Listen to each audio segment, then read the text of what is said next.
Broadcasting live from the Black Hills of South Dakota. This is your news leader, the Rapid City Journal.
Call this meeting for the Legal and Finance Committee of Rapid City to order on September 30th at 12:30 p.m. First up is roll call and determination of quorum.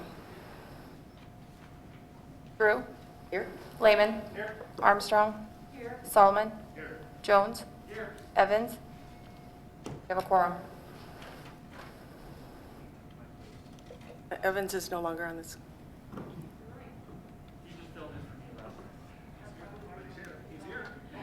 Here. Okay, we have a quorum. Thank you very much. Next up is the adoption of the agenda. Move to approve by Jones, second by Armstrong. All in favor? Aye. All opposed? The agenda is adopted. Now is the time for general public comment, a time for the members of the public to discuss or express concerns to the council on any issue not on the agenda. Action will not be taken at the meeting on any issue not on the agenda except by placement on the agenda by unanimous vote of the council members present. And although I have sheets that people want to speak, I have none for general public comment. So general public comment is now closed. We go on to consent items 1 through 6. I have no speaker requests, so public comment is now closed on that, unless I miss someone. Want to speak on that? No, nobody? Okay. So the public comment is now is closed. And now we go to the consent items and see if any here on the council would like to remove any items 1 through 6. Seeing none, approval of the consent items. Good motion. Motion by Armstrong, second by Lehman. All in favor? Aye. Okay. That leads us on to item number 7. We're on to the main event here, a couple of them. Request from Justin Harriman on behalf of the Rapid City Watershed Action to approve the attached resolution supporting the creation of a recreation area in the Upper Rapid Creek watershed. I believe we might have some questions for Justin if he's here. Okay, Justin's here. Any questions from the council? Or, oh, we are in public comment. I'm sorry, guys. Go ahead, Justin. Would you like to comment now? If I may. Yes. Awesome. Thank you very much, council members. So, can you afford to have your water bill increase by $5,400 next year? I know that I can't, and I know that my retired parents cannot as well. How many tourists want to visit Flint, Michigan for a vacation?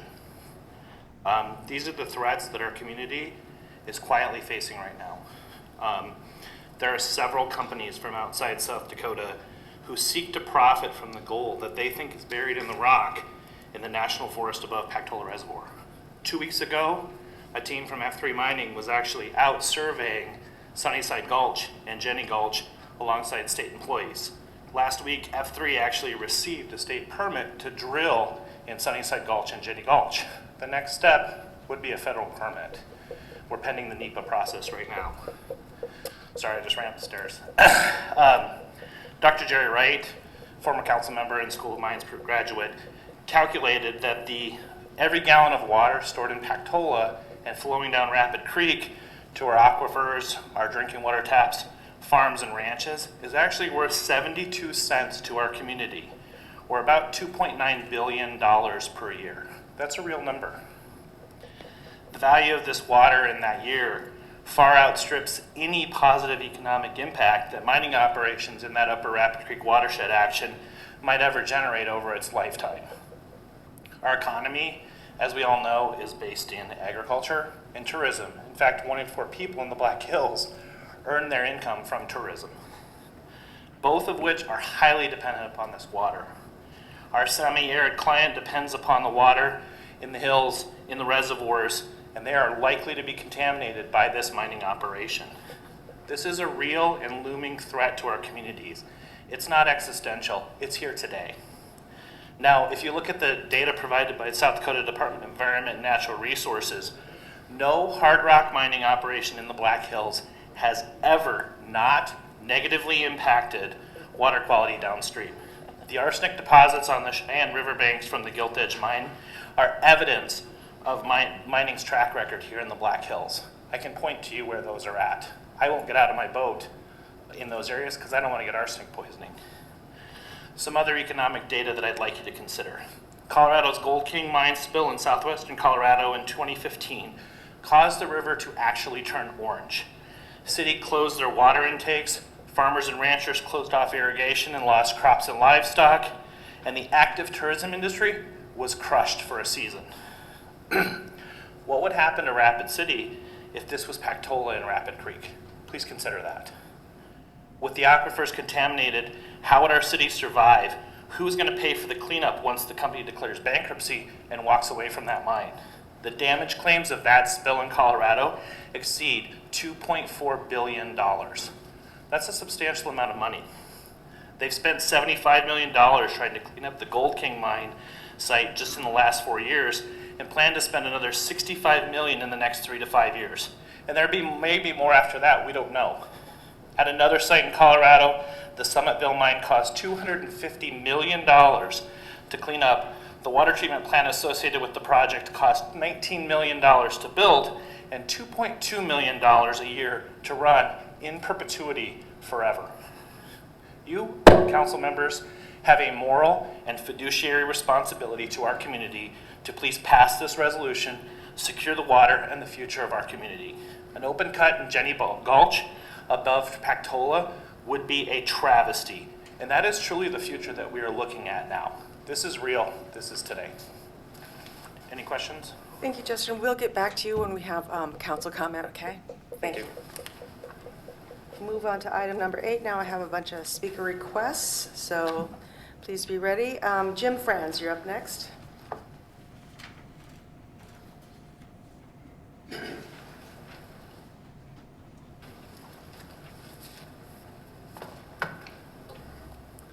Members of the Legal and Finance Committee, staff, fellow citizens of Rapid City, today I would like to address the issue of authorization of keeping hens on certain residential named properties. I strongly disagree with the statement in Ordinance 6445 that states in part, the benefits outweigh any potential issues they may cause. I'd like to address 3 issues. Potential reduction of property values, disease potential, and the ability to enforce and the role of the Humane Society. First, reduction of my property tax, of my property valuation is almost a certainty. The distance from my house to the common chain link fence in the backyard is only about 50 feet. Is someone placing a chicken coop in the southwest corner of their yard would be closer to my house than to theirs. And that will be do nothing to increase the value of my home. In fact, I fear it would do just the opposite. I certainly wouldn't want to buy a house with a chicken coop located right in the corner of the property and possibly smelling, regardless of what the proponents of this may say. Before moving on, section C3 says in part, this is a little bit off the track, coops should be well ventilated. Coops should provide for at least 2 square feet per bird. Every other reference throughout that ordinance uses the word shall. If this ordinance does indeed go forward, that needs to be changed. Let's talk about disease and vermin. According to the CDC website, as of September 20th of this year, there's been 1,340 cases of salmonella related to contact with poultry in backyard flocks in 49 states, resulting in 229 hospitalizations and 1 death in Oklahoma. Next, we need to protect our children. They're going to see these, if they get chicks, they're going to see these pretty fuzzy little things. They're going to want to pick them up and pet them and snuggle them. And that is where children, especially under age 5, must be supervised, as they're more likely to become sick from germs like salmonella. And now I'd like to go through some of the sections line by line. Could I remind you, you usually have 3 minutes. We might give you a bit more, but If you try to would, keep please. it. Yeah. I'll keep it as short as I can. Coops and adjacent runs shall be enclosed and constructed in such a manner to keep out rodents and other vermin and to generally protect the chickens from predators. I personally am not that concerned with the chickens. I'm concerned with the vermin that will be coming through our neighborhoods and our individual yards, because they're going to know that they are back there. Coops are to be constructed in such a manner. By whose definition? Are these coops going to be pre-authorized? Are they going to be inspected when they're done? What about heat and light in the wintertime? Are they just going to run an extension cord from the house 100 feet out to the coop? If that's code, I'm sorry, I didn't know that. If it's not, who's going to enforce that? They're to be cleaned regularly to control dust, odor, waste, excrement. Define regularly. Your definition is different than mine. How often is excrement to be collected?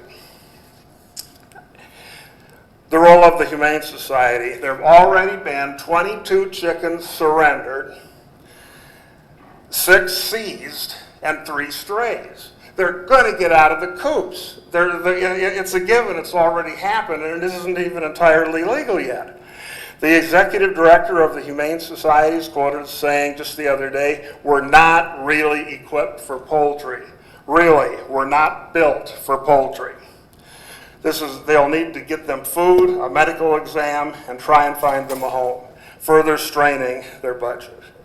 In conclusion, covered the topics of potential reduction of property values, potential for disease and enforcement ability. I urge you, committee, to reject this ordinance and let it go no further. Thank you for your time. Next up is Jerry Steinley.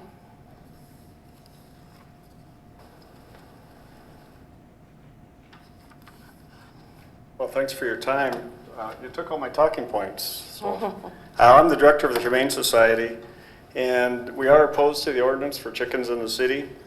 For similar reasons, we are not equipped for chickens. We put chickens in dog kennels, and that's how we keep them. Like you mentioned, we had about 22 animals seized. We had 29 year-to-date seized. It's not a good environment for the chickens. They bring health concerns with zoonotic diseases. They pass back to human. They can. It's not a guarantee. They can do that, so it increases our cleaning needs.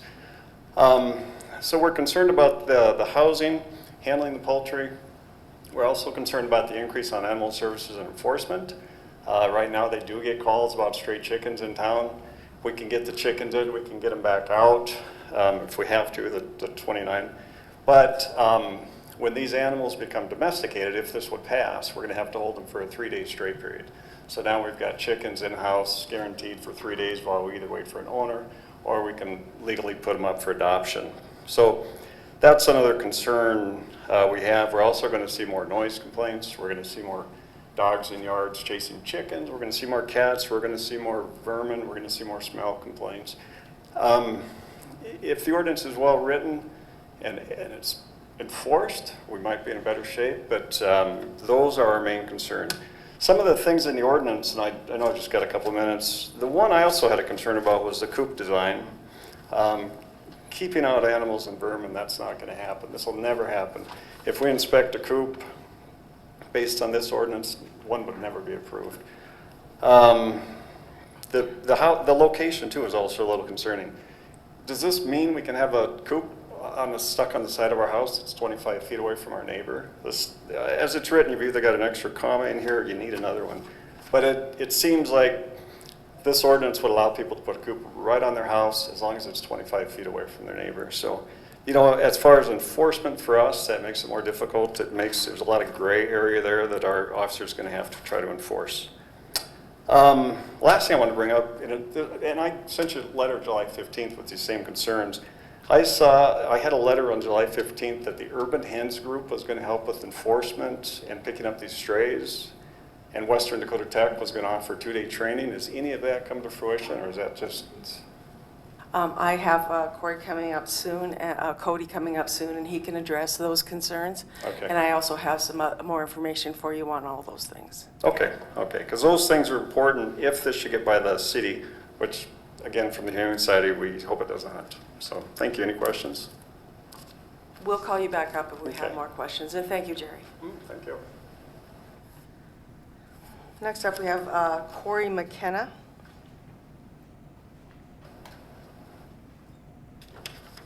Hi everybody, thanks for hearing me out. I'm not used to going to these kind of things, but I'm very interested in having chicken friends in the city.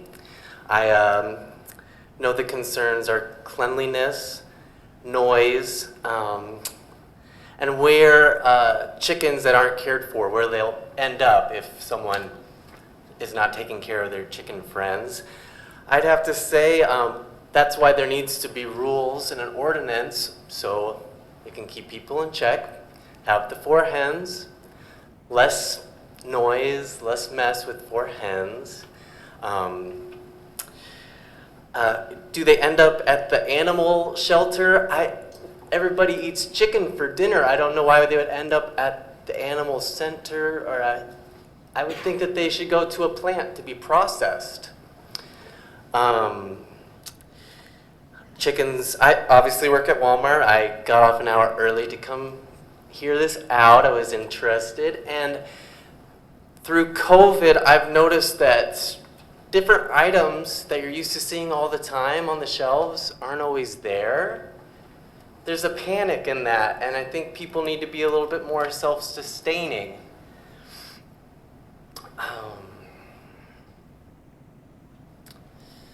I've been around chickens before, and there's some peace of mind knowing where the chickens are coming from and their beautiful, healthy eggs. I hear about chickens and plants being in small little cages just getting ready to get pumped in and pumped out. I think this is a very humane way of having livestock and getting people to care for something other than themselves. I just think it's a great time to get creative in this time where things are uncertain. Let's put some rules on this. Let's have it be 25 feet away from our neighbors. Yes, let's have just 4 hens, make it manageable. Let's change up that they don't go to the animal shelters next to our dogs and cats. Let's eat them. Kentucky Fried Chicken. That's really all I have to say. Nothing much more than what everybody else has already heard. I'm just very interested in this. Thank you for hearing me out. Thank you so much, and thank you for taking time. We've got Cody Brown up next. Cody, and then Lennon Held will be after Cody. Thank you guys for your time today. I spoke at the last Legal and Finance Committee meeting regarding the hens and have since kind of been brought into a position to assist with the Rapid City Hens Facebook page and the organization of the ordinance and spreading the word on it. I'm a realtor here in Rapid City. I personally have seen over and over people that are relocating from other sides of the country, especially due to the pandemic, that are wondering about sustainability. They're getting out of their communities that they live in because they don't feel safe. They don't feel they have the resources necessary. They're being taxed.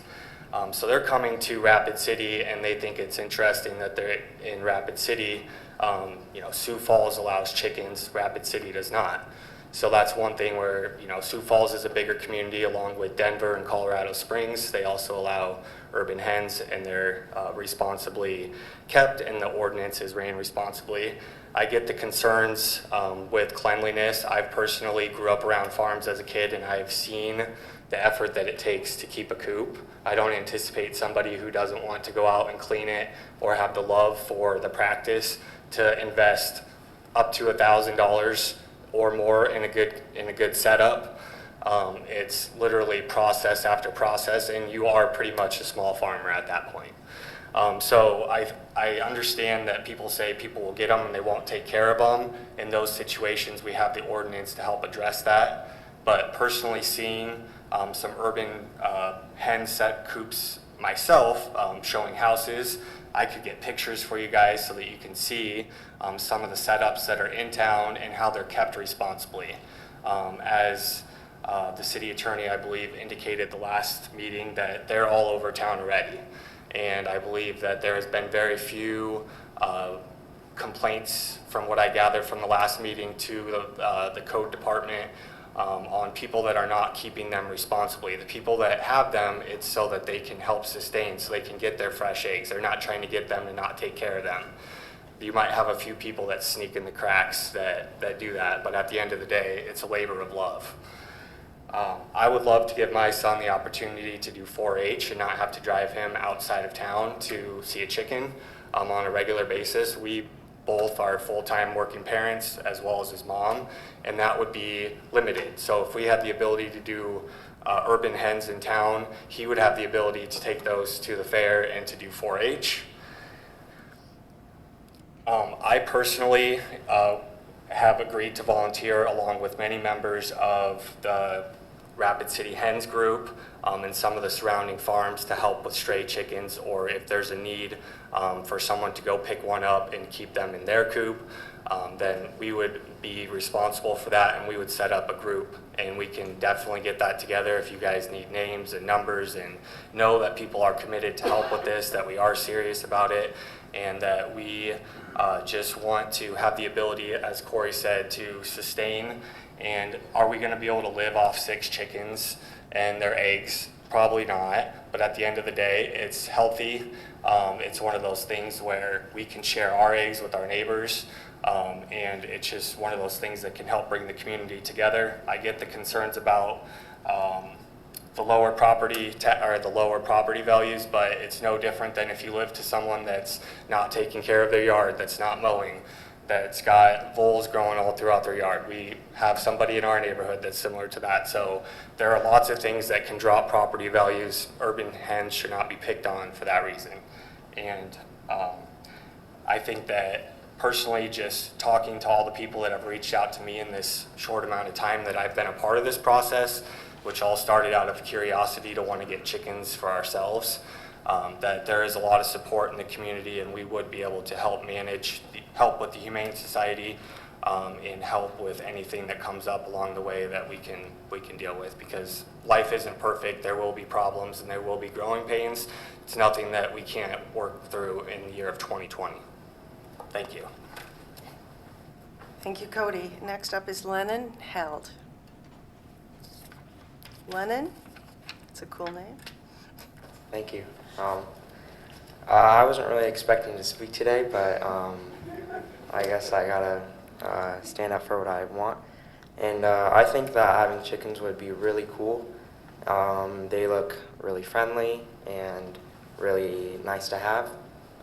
Just to wake up in the morning and just see them in my backyard and just be able to go pet them. I have friends, a friend actually in Rapid City that has them, and they look very cared for, and they're very quiet, and their cage was very clean. Yeah, it looked very nice to have them, and I just really like to have them. Lennon, how old are you? I am 13. Thank you for participating. We're really glad you're here. Thank you. Yeah. We had a latecomer on item 7, so we're going to let Jay Davis speak on that right now. Jay, if you'd come on up. Thank you for Jay Davis. allowing me the chance to speak. I'm Jay Davis. I'm a practicing attorney in Rapid City, and if it matters, I'm a resident and taxpayer in Ward 1. And I'm here to speak in support of the resolution that Justin Harriman and others are promoting, asking our congressional delegation to designate the Upper Rapid Creek watershed as a recreation area and withdraw it from potential mining. When white settlers first came into the sacred treaty lands of the Black Hills, their motive for doing so was gold. And at that time, gold was currency, and it was highly valued. Even before we started dealing with issues of climate, we recognized that water is precious. We live in a semi-arid region of the country. We're west of the 100th meridian. Water is critical to our economy for all reasons. And Pactola, Lake Pactola, is a recreational gem for the Black Hills and for Rapid City. All of us, whether we're native, non-native, whether we live in Rapid City, Box Elder, Ellsworth, one thing we have in common is we all need clean water, and Rapid Creek is our source of drinking water. The Rapid Creek watershed also includes Peshla, which is a Lakota cultural site of some great importance. In April of this year, American Rivers named Rapid Creek as one of the 10 most endangered rivers in the United States. How did we ever get on that list? We think of our water as being pristine, suitable for recreation, suitable for drinking. What can we do to protect that resource, Rapid Creek? Our congressional delegation could sponsor legislation to permanently protect the Upper Rapid Creek watershed. And I assure you, there is precedent for this in other parts of the United States. Just within the last year, public lands in a national forest in north central Washington state was withdrawn permanently from mining, potential mining, and designated a recreation area, partly because there was a much loved ski resort in that region, and there was a large mine proposed there. That legislation easily went through Congress. It had the support of Washington's 2 senators, who happened to be Democrats, and the representative from that district, who happened to be a Republican. So it was bipartisan legislation. The people who were most familiar with that part of the country were behind it. It sailed through Congress. There's another bill currently pending with a similar motivation to protect land surrounding the boundary waters in northern Minnesota. That has not received final congressional action at this time. If people can do it in other parts of the country, we can do it. We're proud of our community. We're proud of our recreational resource. We should value our clean water, which is sometimes scarce, and we should ask our congressional delegation to pass legislation to permanently protect the watershed in which we live. So I hope that you will take favorable action on this resolution. Thank you for allowing me to speak. Thank you, Mr. Davis. And with that, public comment is now closed. We'll go on to item number 7, and I will take comments from the council, the committee members present. Oh, sorry, I am just really not thinking about this today. Request from Justin Harriman on behalf of Rapid Creek Watershed Action to approve the attached resolution supporting the creation of a recreation area in the Upper Rapid Creek Watershed. Pat Jones. Thank you, Chairman. I'm curious as to what the status is of the request of the congressional delegation at this time. Councilman Jones, we have received positive feedback from all three congressional representatives, and one of them said that he is very focused, through a spokesperson, I did not speak with him directly, but he did say that he is very focused on local rule, and so he's looking for support from the local government entities, and once that has been given, where he understands the positions of those local governmental bodies, then he will take action on the legislation. So who made the request? Who wrote the request? With regards to what? Your request to the congressional delegation to remove this. We had members within the Watershed Action that have reached out. I personally spoke to one of the representatives of one of the congressmen and had a very good conversation and was basically instructed to go talk to the local governmental bodies, find out their position, and then come back. And once we had resolutions of support from those governmental bodies, the legislation would be sponsored and put forth. So it's in the request stage in the philosophical mode right now. There hasn't been an official document created by an organization sent to them requesting it. That is correct. It's in the discussion stage right now, waiting for action from local governments and others. So the linchpin to getting this process going is the resolution from the Rapid City Council. Once we have that secured, I'm very confident that the other bodies will follow suit. So that's why we've come to you first. Very good. Because Thank from you. a population standpoint, we're most affected. Thank you very much. I'll yield. You'll want to stay up there, Justin. Chair recognizes Laura Armstrong.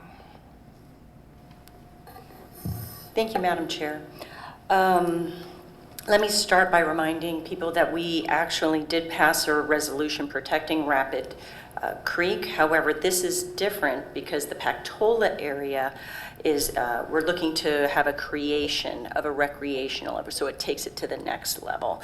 And just to reiterate what Mr. Harriman said, this needs to have a little bit more teeth than what we initially passed. So there might be some people that are confused. Didn't we already talk about this? So this is related, but bigger and different and better, in my humble opinion.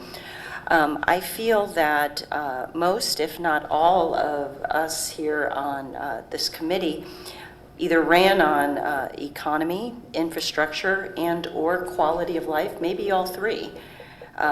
This fits in very well. And to reiterate what Mr. Harriman said, we do have a fiduciary and ethical obligation to protect our water. Water seems to be something that we take for granted until your water's shut off or your water heater goes off. Then immediately it's a priority. We can't bathe without it. We can't drink without it. We can't cook without it. We have an obligation to protect this, and this is a great way to do it, and I commend Mr. Harriman, Mr. Davis, and the people that are behind this, and I will fully support this. Thank you. Chair recognizes Jason Solomon. Well, thank you, Madam Chair.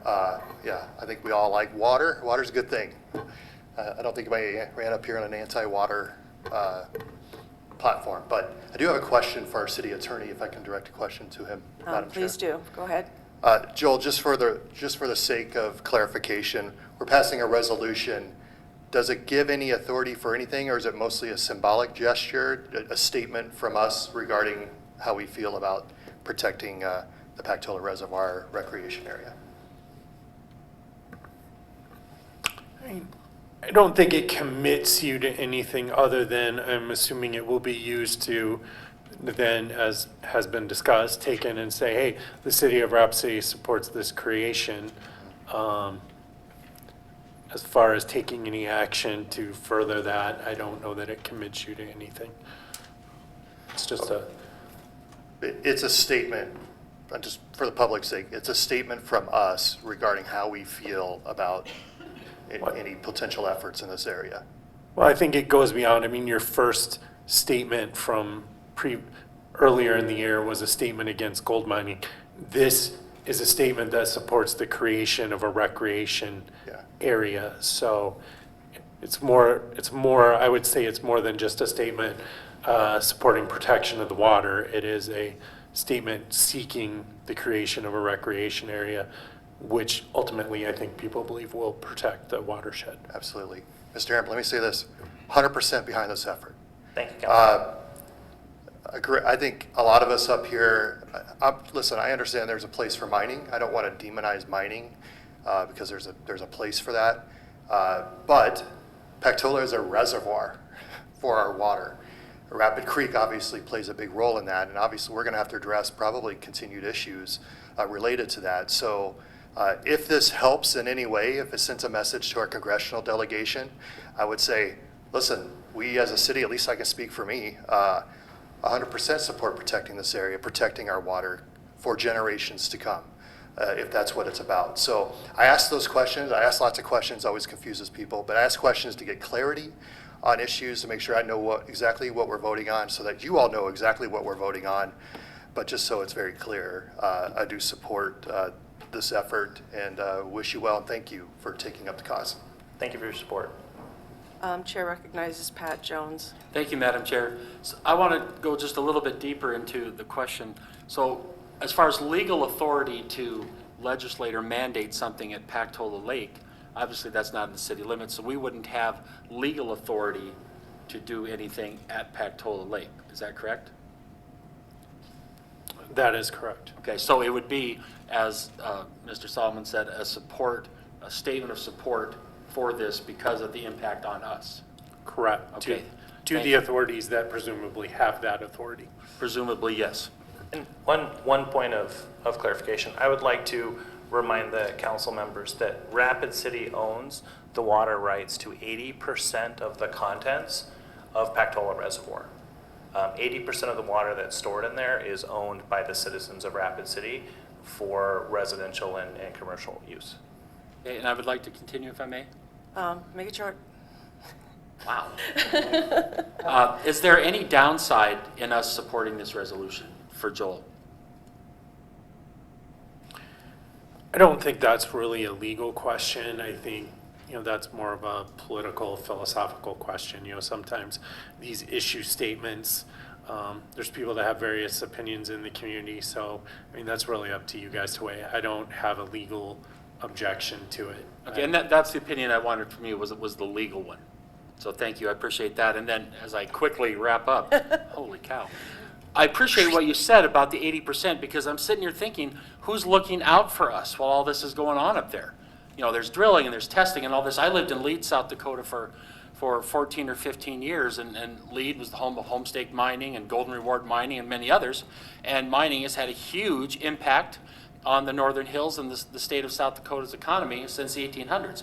However, it's also had some very negative impacts as well.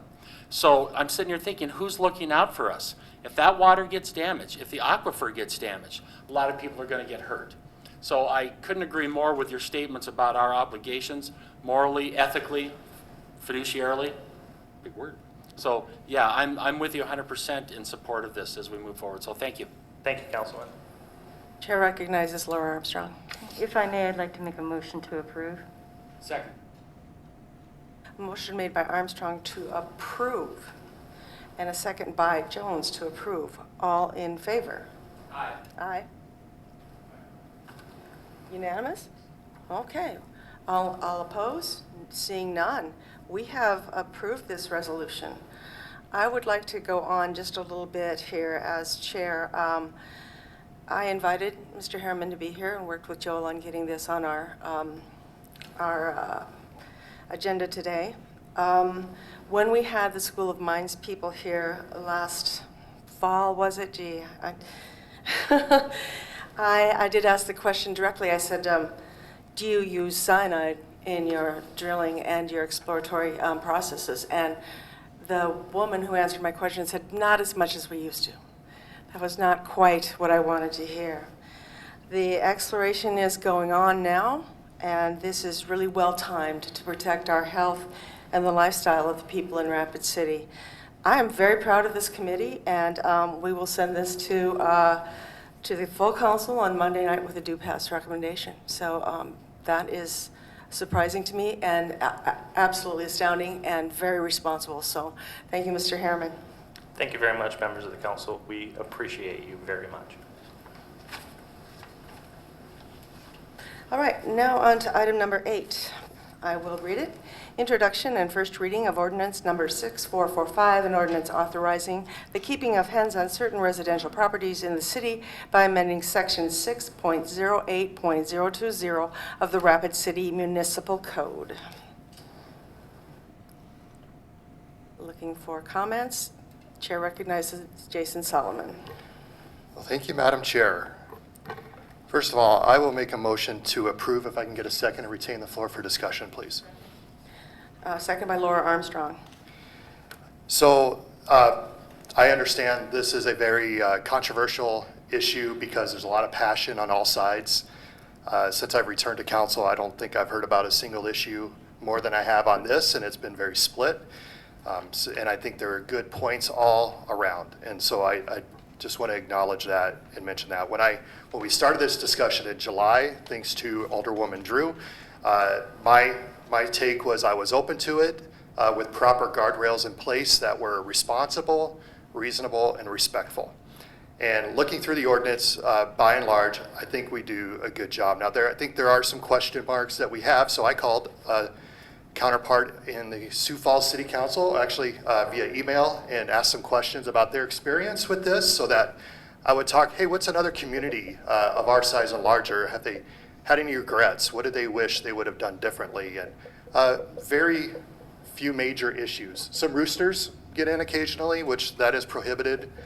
There will be people who don't follow the ordinance, and so that'll be something we have to monitor. But the big thing for me was to think beyond what people could do on their property was what was the reasonable standard that we've set as a community for pets or anything like that. And so when we look at the dog situation, I'm a huge dog lover, got dogs myself, very passionate about that. So I look at that reasonable standard. I look at with the cleanliness standards, the odor standards, doing what we can to do to protect from predators. Those sorts of factors are big.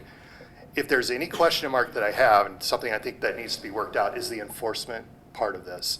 I appreciate the Rapid City Hens group willing to work with the Humane Society because that might be where the Humane Society might end up with the call, but they have contacts within the hens group so that they can shelter in a better situation than next to the dogs and reptiles and cats and all of that. So the additional thing I want to make a point on is if you live in a neighborhood that has a homeowners association, your neighborhood will be governed by what's allowed there. So my neighborhood, unfortunately, I will not be allowed to have chicken coops without breaking my HOA covenants.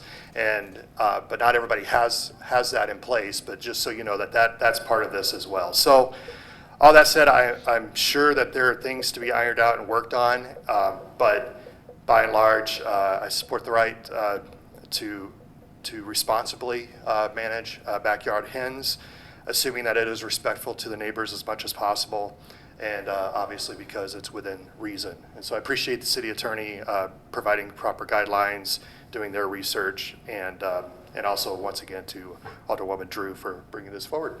I yield. Thank you. Chair recognizes Lance Lehman.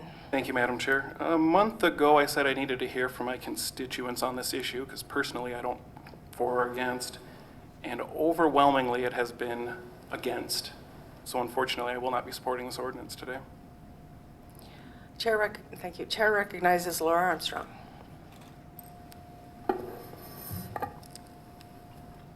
Thank you, Madam Chair. Mr. Solomon took most of my points, but I will echo what he said, and I'm happy to know that I wasn't the only one that called over to Sioux Falls. There's my little nerd moment. And Sioux Falls shared with me there hasn't been any significant personal property valuation that has gone downhill.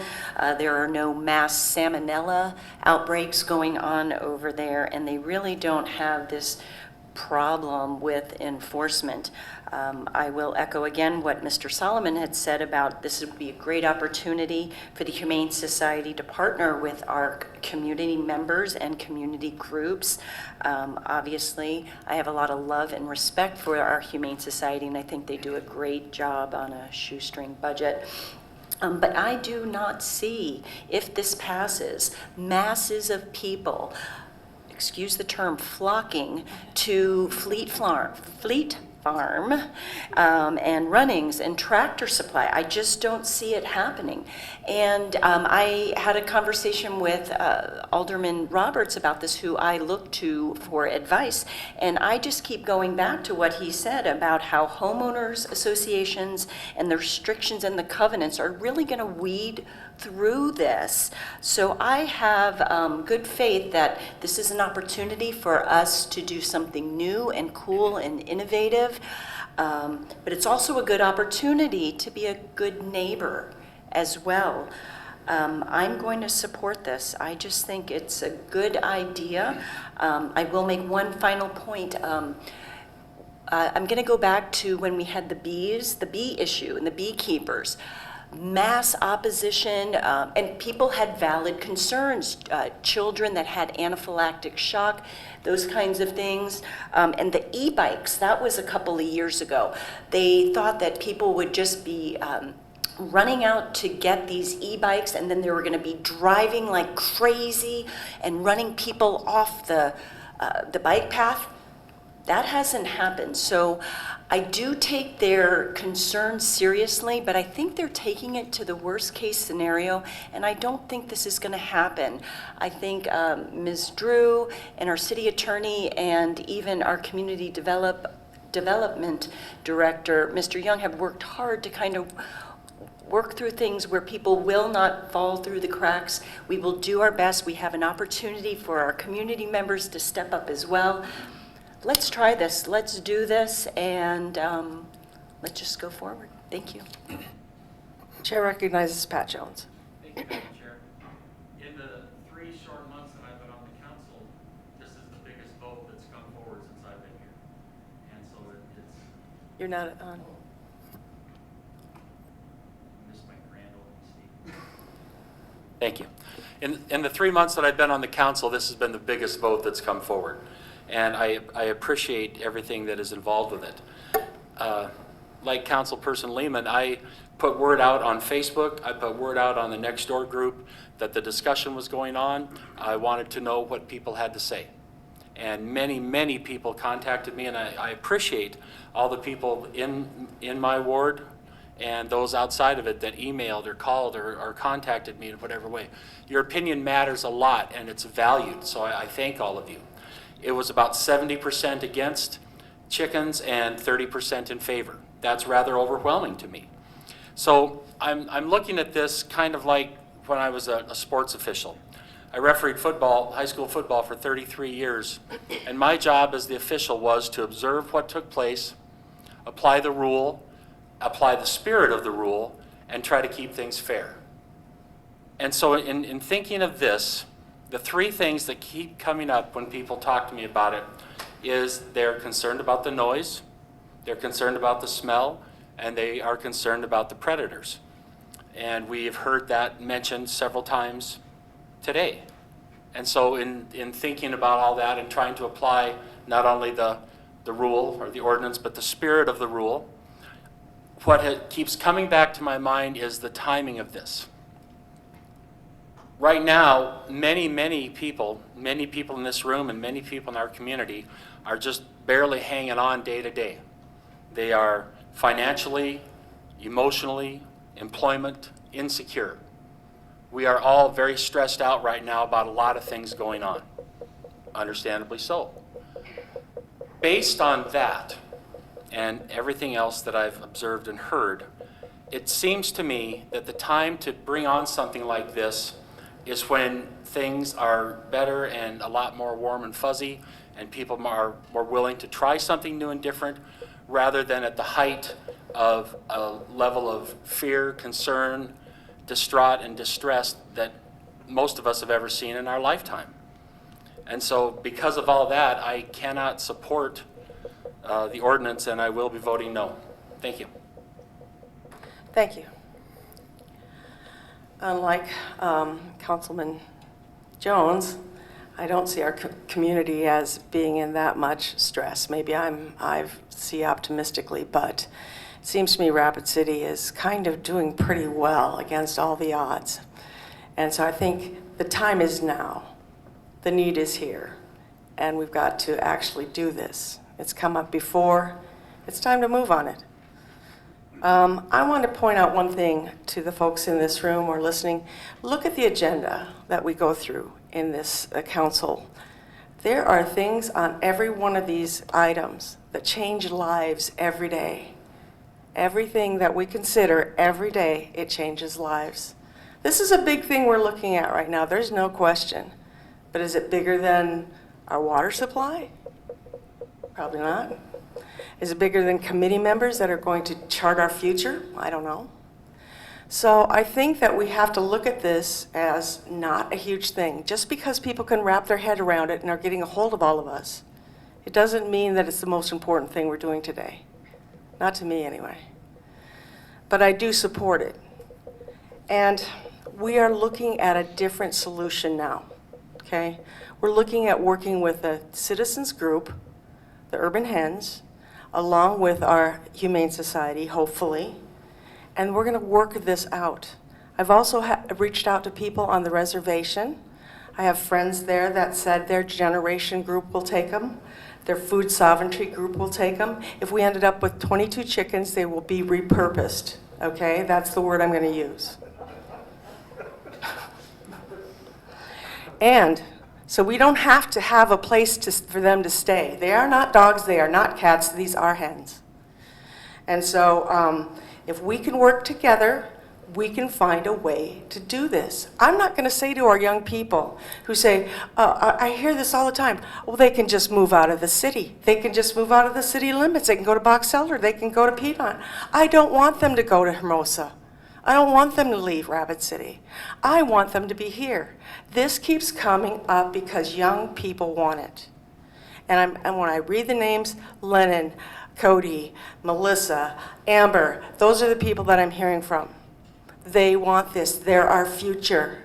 They're worth it. They're worth it for us to find a solution to this. It's not rocket science. It's chickens. And they're not, the predators won't increase. They're here for your trash more than chickens. Trash is easy. Chickens are a little harder to get food from, okay? So they're here for your trash. And we have them right now. We have skunks, we have coyotes, we have foxes, we have all those things. Think their numbers are going to grow exponentially because we have chickens? I don't think so, because we've also heard the chickens are already here. I think we can solve this. We've got the people that want to solve this. And we've got people that want to have food sovereignty here in Rapid City. No, this is not an economic boon for them. They're not going to go out and sell those eggs and make money because it's just not economically solvable. That's just not solvent. You know, so what they want is to be able to have some control over what they eat. And they have people here that are going to help them. Now, 22 chickens is a pretty big amount. But I bet you that we could get those to the reservation to Batesland where they process those and they get them to elders. This is also about food sustainability across the western South Dakota. So if you're all thinking about your own backyards, not going to work for you most likely. But if you're thinking big picture and long term, this is what we need. And so of course I'm going to support this. This is why I brought it forward, and it's time. We don't have to wait until things get better, because they're probably not going to get better for quite a while as far as COVID goes. But our city is strong. Our city is forward thinking. We're Rapid City. We're not some town that just blows things off and says, go move somewhere else because we can't possibly figure out how to have chickens. I think that's our hens. I think that is really a bad excuse to not go forward.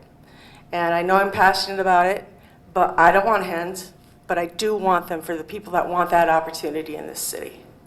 Thank you. So, we're going to take a vote. All in favor of item 8? Yeah, you have a motion. Jason made the motion. You second? Okay, all in favor? Aye. 3. All opposed? No. Got 2. Motion carries. Now on to community development, and I need some water. Second reading and recommendation of ordinance number 6439, an ordinance amendment to amend fence height provisions and amending section 17.50.340 of the Rapid City Municipal Code. Move to approve by Solomon, second by Jones. All in favor? Aye. Those opposed? Motion carries.